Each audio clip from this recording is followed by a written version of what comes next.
Hello investors, welcome to the mutual fund talk. So आज हम बात करने वाले हैं एक्सिस म्यूचुअल फंड्स के बारे में।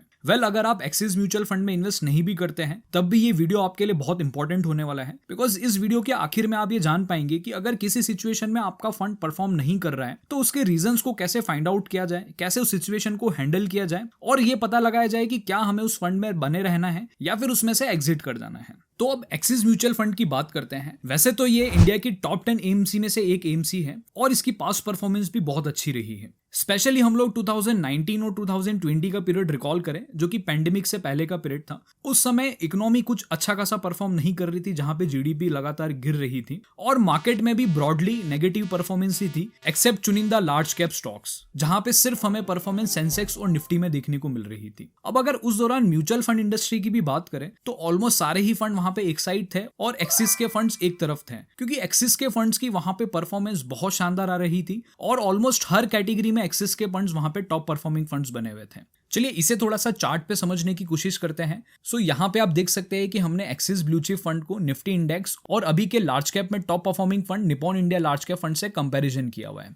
ब्लू लाइन यहाँ पे एक्सिस ब्लू चिप फंड को इंडिकेट कर रही है, पिंक लाइन निफ्टी की है और येलो लाइन निप्पॉन की है। सो आप इस चार्ट को देख के पता कर सकते हैं कि 2019 से फेब 2020 तक कैसे axis blue chip fund index को और निप्पॉन इंडिया को बहुत अच्छे मार्जिन से बीट कर रहा है। वैसे ही एक्सिस के मिड कैप कैटेगरी के फंड को भी एनालाइज करें तो यहाँ पे भी हमें सेम ही तरह का ट्रेंड दिखाई पड़ रहा है, जहां पे एक्सिस मिड कैप फंड उसके index Nifty mid cap 150 index को और पीजीआईएम जो कि अभी मिड कैप में टॉप परफॉर्मिंग फंड बना हुआ है उसको बहुत अच्छे मार्जिन से बीट कर रहा है और ट्रेंड यहाँ पे ऊपर है। लास्टली हम लोग एक्सिस स्मॉल कैप फंड भी देखें तो यहाँ पे भी सेम तरीके का ट्रेंड दिखाई पड़ रहा है और यहाँ पे तो गैप और भी ज्यादा नजर आ रहा है। अभी का जो स्मॉल कैप में टॉप परफॉर्मिंग क्वांट फंड है उसके भी साथ में अगर आप कंपेयर करेंगे तो एक्सिस स्मॉल कैप फंड्स की परफॉर्मेंस दूसरे फंड से कहीं ज्यादा है।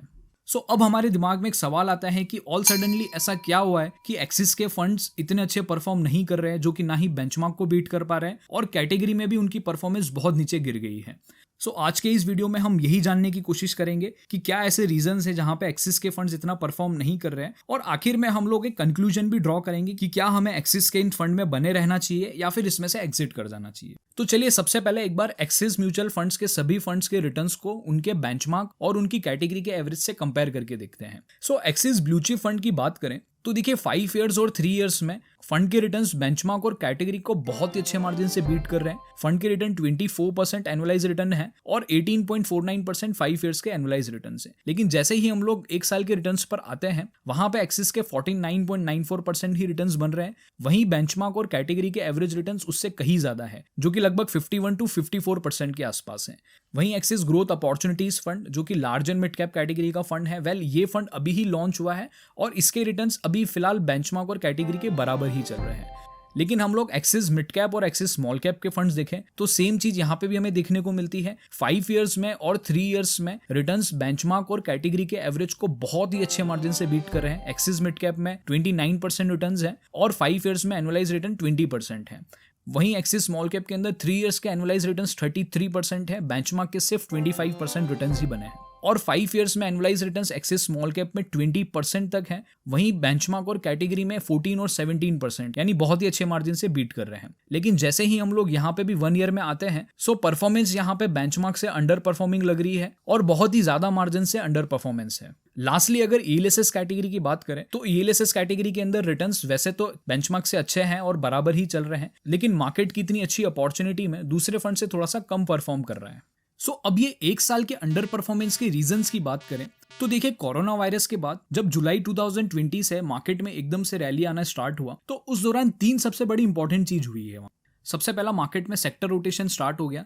दूसरा, वैल्यू स्टाइल सेक्टर्स और स्टॉक्स ने अच्छे रिटर्न्स देना स्टार्ट कर दिया। इन दोनों पॉइंट्स को कंबाइंडली लेकर अगर बात करें तो metal, infrastructure, realty, oil and gas, public sector, banks, ये वो सेक्टर्स है जो बहुत समय से परफॉर्म नहीं कर रहे थे, लेकिन इस दौरान इनकी परफॉर्मेंस में बहुत ज्यादा तेजी आई है और दूसरे core sectors like banking, pharma, IT, इनसे कहीं ज्यादा रिटर्न्स इन्होंने जनरेट करके दिए हैं। Lastly, small and mid cap stocks जिनकी परफॉर्मेंस 2.5 साल से अंडर परफॉर्मिंग थी और नेगेटिव रिटर्न्स जनरेट कर रहे थे, इनमें भी एकदम से बहुत तेजी आई है और इनकी परफॉर्मेंस बहुत ही ज्यादा हुई है। इसका मेन रीजन सोशल ट्रेडिंग और न्यूज का भी बहुत बड़ा इंपैक्ट है। उस वजह से किसी भी छोटी न्यूज के ऊपर भी बहुत सारे अनक्वालिटेटिव स्टॉक्स के रिटर्न्स भी बहुत तेजी से शूट अप कर गए हैं। सो अब ये देख के एक्सिस म्यूचुअल फंड्स की बात करें तो axis mutual fund specifically quality companies में इन्वेस्ट करता है और ये ग्रोथ स्टाइल फॉलो करता है, यानी ये शॉर्ट टर्म के लिए सेक्टर रोटेशंस पे कॉल्स नहीं लेते हैं। और इसी वजह से एक्सिस म्यूचुअल फंड्स के बहुत सारे फंड्स में इन्होंने अपना पोर्टफोलियो मार्केट कंडीशंस के अकॉर्डिंग चेंज नहीं किया और ये आईटी स्टॉक्स, बैंकिंग, फाइनेंस और एफएमसीजी कंपनीज में ओवरवेट रहे,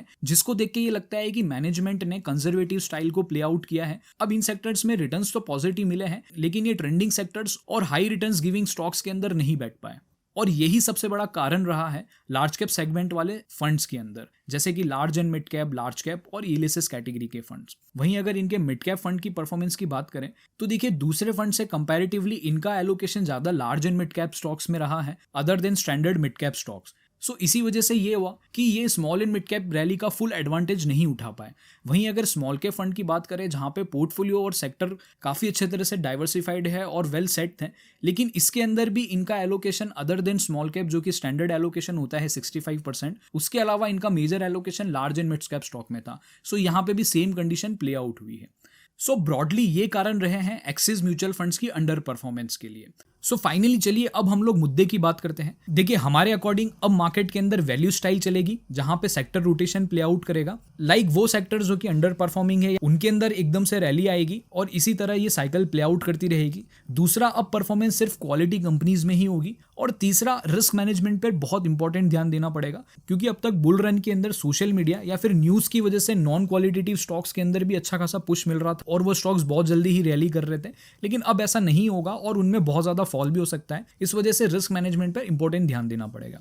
सो अगर इन तीनों पार्ट पर अगर हम लोग एक्सिस की EMC को चेक करें तो फर्स्ट पॉइंट जहां पे वैल्यू स्टाइल है वहां पे एक्सिस मीटअप नहीं कर पाता है, क्योंकि एक्सिस म्यूचुअल फंड एक डिफरेंट स्टाइल फॉलो करता है जो कि है ग्रोथ स्टाइल इन्वेस्टिंग। लेकिन जब क्वालिटी और रिस्क मैनेजमेंट की बात आती है वहां पे हम लोग एक्सिस को 100 आउट ऑफ 100 स्कोर दे सकते हैं। सो हमारे अकॉर्डिंग वो इन्वेस्टर्स जो क्वालिटी कंपनीज में बिलीव करते हैं और रिस्क को अपना पहला प्रेफरेंस मारते हैं, वो लोग लॉन्ग टर्म के लिए अच्छे रिटर्न्स एक्सपेक्ट कर सकते हैं और एक्सिस म्यूचुअल फंड के अंदर बने रह सकते हैं और अपना इन्वेस्टमेंट उनके अंदर कंटिन्यू कर सकते हैं। लेकिन वो लोग जो कि हाई रिटर्न्स बनाना चाहते हैं और वैल्यू स्टाइल फॉलो करना चाहते हैं वो इस फंड से स्विच कर सकते हैं। लेकिन हाँ, हमें ये लगता है कि बहुत ही जल्दी एक्सिस म्यूचुअल फंड फिर से बाउंस बैक करेगा और उसकी परफॉर्मेंस अच्छी हो सकती है, और हमारा ये पर्सपेक्टिव है होल्डिंग्स और सेक्टर्स को एनालाइज करने के बाद में। सो गाइज, ये था हमारी साइड से एक्सिस म्यूचुअल फंड की अंडर परफॉर्मेंस का एनालिसिस।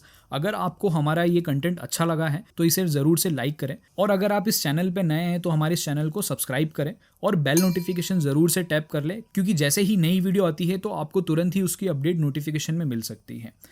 सो लास्टली, अगर इस स्पेसिफिक एनालिसिस के रिलेटेड आपके कोई सवाल है तो आप हमें कमेंट कर सकते हैं, और अगर एक्सिस के किसी भी म्यूचुअल फंड के ऊपर आप डीप एनालिसिस चाहते हैं तो भी आप हमें कमेंट कर सकते हैं। धन्यवाद।